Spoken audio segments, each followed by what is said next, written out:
Cuando ya tenemos montadas la mesa y las sillas de exterior, seguramente nos apetezca estar a la sombra. La Volkswagen California está equipada con un toldo que montaremos abriendo este cajón interior que hay bajo la banqueta. Buscaremos la varilla del toldo, la manivela, y aprovechamos que hemos abierto el cajón para explicaros un poco el contenido de lo que vais a encontrar aquí, ¿vale? Lo primero que veréis será una manguera, que luego explicaremos su utilización.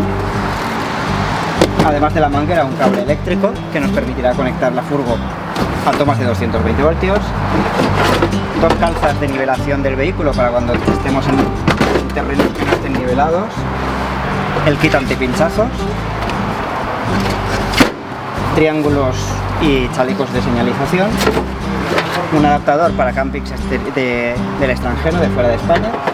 Y por último, lo que veníamos buscando, que es la manivela del toldo.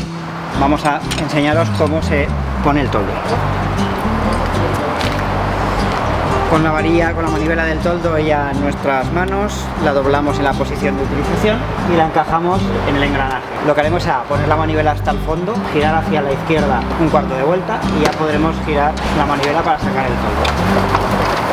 Vamos a intentar no sacarlo demasiado para que el peso del toldo no estire demasiado de los soportes, y con el toldo ya desplegado lo que haremos será levantar la tapa del perfil, venimos a la parte central del toldo y presionar las patas hacia los extremos para poderlas extraer.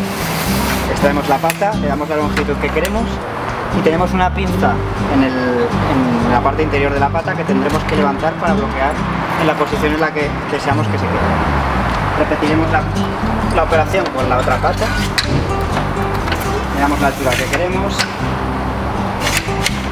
y bloqueamos la pinza para bloquear la pata. Y ya tenemos el toldo montado, podremos disfrutar de una más que agradable comida en el exterior de la furgo.